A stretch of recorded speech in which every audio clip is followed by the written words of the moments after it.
আসসালামু আলাইকুম। আমাদের প্রজেক্টের নাম 52.ai আর এটা হচ্ছে আমাদের প্রজেক্টের ল্যান্ডিং পেজ। সো এখানে বাংলা ইংলিশ চেঞ্জ করা যায় এবং dark mode light mode change করা যায়, ইউজার তার পছন্দ অনুযায়ী করতে পারে। অ্যান্ড এটা হচ্ছে আমাদের লগ ইন মডেল। সো এরপরে হচ্ছে আমরা আমাদের রেজিস্ট্রেশন পেজটা দেখাবো। দেন আমরা যদি আমাদের একটা ফিচার আছে এআই চ্যাটবট, সেটা ল্যান্ডিং পেজ থেকে অ্যাক্সেস করতে পারবে। সো আমরা যদি ফার্স্টে লগ ইন করি, হ্যাঁ আমরা লগ ইন করে ফেললাম। সো এখন আমরা যদি আমাদের এআই অ্যাসিস্ট্যান্টটা ইউজ করি, তাকে আমাদের প্রজেক্ট সম্পর্কে বা ওয়েবসাইট সম্পর্কে যে কোনো কোয়েশ্চেন করলে সে অ্যান্সার করতে পারবে অ্যান্ড রেসপন্স সবসময় বাংলা ভাষায় হবে। এরপর আমরা যদি আমাদের প্রথম ফিচার ট্রান্সলেশনে যাই, তো বাংলিশ ল্যাঙ্গুয়েজ এখানে লিখলে সে আমাকে বাংলা ভাষায় এটা রেসপন্স জেনারেট করবে অ্যান্ড আমরা আমাদের ট্রান্সলেশন হিস্টোরিগুলোও দেখতে পারবো অ্যান্ড চাইলে ডিলিট করতে পারবো অথবা বাংলিশ বা বেঙ্গলি কপি করতে পারবো।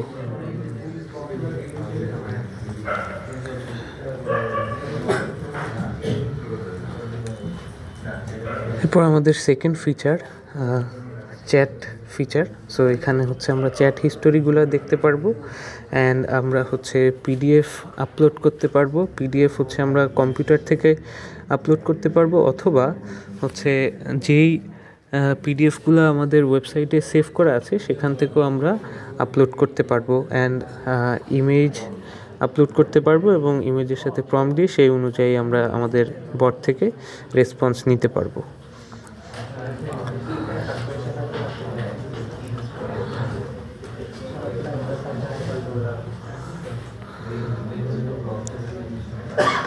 সো আমরা এখানে একটা পিডিএফ আপলোড করছি।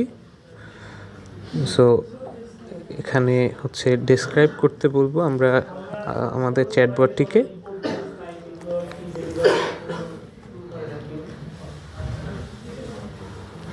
সো আমরা আমাদের রেসপন্সটা পেয়ে গেলাম। হচ্ছে আমরা পুরা ইনবক্সটা দেখতে পারি। এটা আমরা ডেটাবেসে আমরা প্রত্যেক দিন অনুযায়ী সেভ করে রাখছি মেসেজগুলা। এরপর হচ্ছে আমরা আমাদের সেভড যে ডকুমেন্টগুলো আছে সেখান থেকেও চাইলে আপলোড করতে পারি।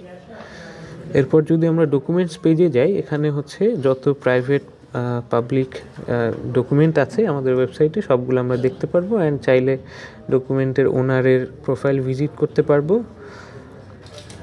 এরপর আমরা যদি অ্যাড নিউ ডকুমেন্টে যাই, তাহলে আমরা আমাদের টেক্সট এডিটরটাতে যাব অ্যান্ড সেখানে আমরা আমাদের বেশ কিছু ফিচার আছে।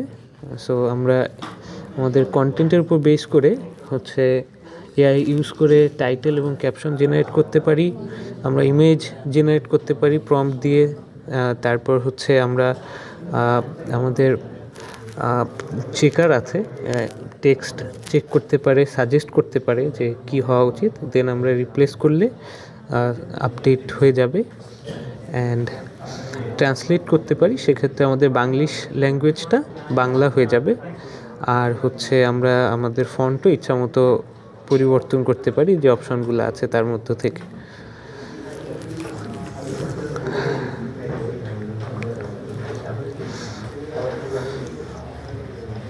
এখন আমরা একটা ইমেজ আপলোড করছি আমাদের লোকাল কম্পিউটার থেকে, আপলোড হয়ে গেল।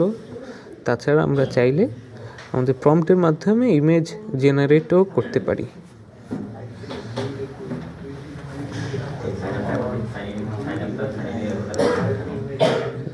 ইমেজ আপলোড হয়ে গেল।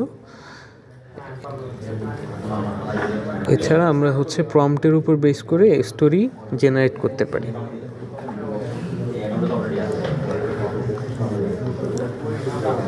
সো স্টোরি তৈরি হয়ে গেল।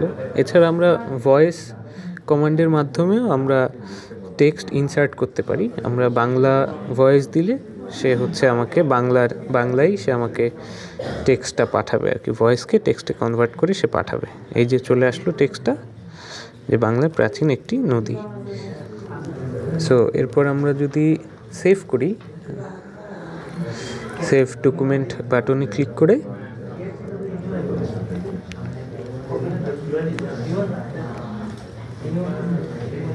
তাহলে আমাদের পিডিএফটা সেভ হয়ে গেল অ্যান্ড আমরা সেটা দেখতে পারবো। অ্যান্ড সাথে সাথে আমরা আমাদের সার্ভারেও পিডিএফটা সেভ করে রাখছি, সো পরবর্তীতে আমরা এটা আসলে ব্যবহার করতে পারবো। আমাদের একটা ফিচার হচ্ছে জেনারেট স্টোরি, যেখানে আমরা প্রম্পটের উপর বেস করে একটা ভিডিও জেনারেট করতে পারি। সো আমাদের প্রম্পট থেকে ভিডিওটা জেনারেট হয়ে গেল, আমরা চাইলে লিঙ্কটা কপি করে আমরা শেয়ার করতে পারি। সো এখানে ভয়েসের মাধ্যমে আমরা আসলে শুনতে পাবো যে টেক্সট যেটা লেখা আছে ওটা পড়ে শোনানো হবে। অ্যান্ড এটা হচ্ছে আমাদের কোলাবোরেটিভ এডিটর, এখানে আমরা আমাদের রিয়েল টাইম কোলাবোরেট করতে পারি। আমাদের এই যে শেয়ার ডকুমেন্ট একটা অপশন আছে, এটা ক্লিক করলে দেন একটা লিঙ্ক জেনারেট হবে, ওই লিঙ্কটা আমরা আরেকজনকে দিলে সে আসলে রিয়েল টাইম কোলাবোরেট করতে পারবে আমাদের সাথে। অ্যান্ড আমরা জেনারেট পিডিএফ বাটনে ক্লিক করে আমরা চাইলে এই ডকুমেন্টটা পিডিএফ আকারে ডাউনলোডও করতে পারবো।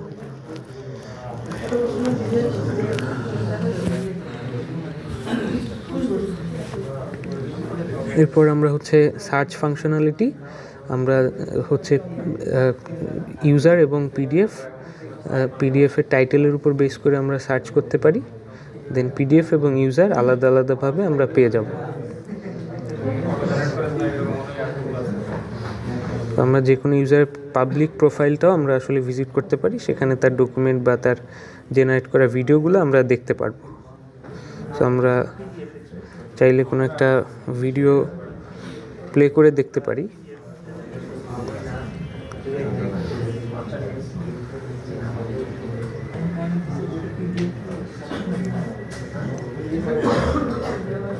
আমরা একটা পিডিএফ দেখলাম, তো চাইলে একটা ভিডিও দেখতে পারি।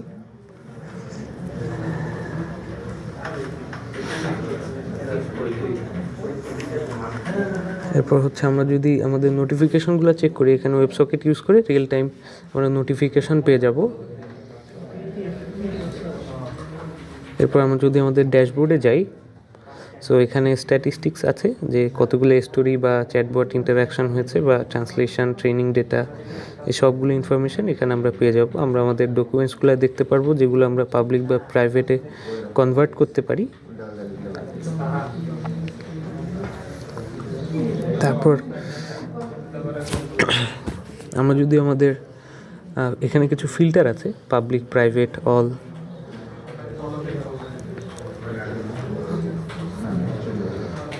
তারপর আমরা যদি ট্রেন ডেটাগুলো দেখি, যে এই ডেটাগুলো আমরা দিয়েছি, অ্যাডমিন হচ্ছে যে আমাদের ডেটাগুলো অ্যাপ্রুভ বা রিজেক্ট করতে পারে, অ্যান্ড আমরা নতুন ডেটাও ইনসার্ট করতে পারি পরবর্তীতে মডেল ট্রেন করার জন্য। অ্যান্ড এটা হচ্ছে আমাদের প্রোফাইল পেজ, আমরা চাইলে আমাদের প্রোফাইল ইনফরমেশনগুলো আপডেট করতে পারি। এরপরে যদি আমরা সাইন আউট করি, এটা ছিল আমাদের ইউজারের ক্ষেত্রে। এখন আমরা অ্যাডমিন হিসেবে লগ ইন করতে পারি। সো অ্যাডমিন হিসেবে লগ ইন করলে আমরা এই যে স্ট্যাটিস্টিক্সটা দেখতে পারবো, সাথে করে এক্সট্রা হচ্ছে দুইটা জিনিস পাবো, সেটা হচ্ছে টপ কন্ট্রিবিউটারের লিস্টগুলো দেখতে পারবো, আর হচ্ছে সব ডকুমেন্টসগুলো দেখতে পারবো। দেন ট্রেন ডেটাগুলো আমরা চাইলে অ্যাপ্রুভ বা রিজেক্ট করতে পারি।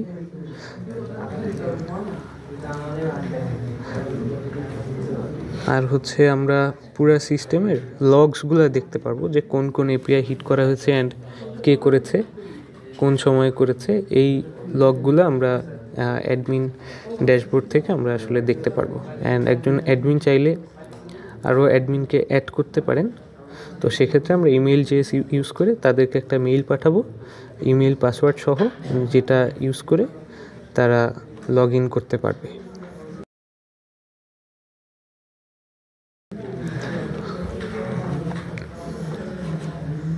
তো আমরা এই যে ট্রেন ডেটাগুলো, এটা আমরা সিএসভি আকারে এক্সপোর্ট করতে পারি, দেন এটা আসলে আমরা ইউটিলাইজ করতে পারি পরবর্তীতে মডেল ট্রেন করার জন্য।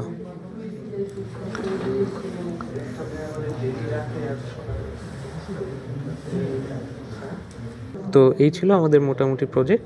Thank you so much.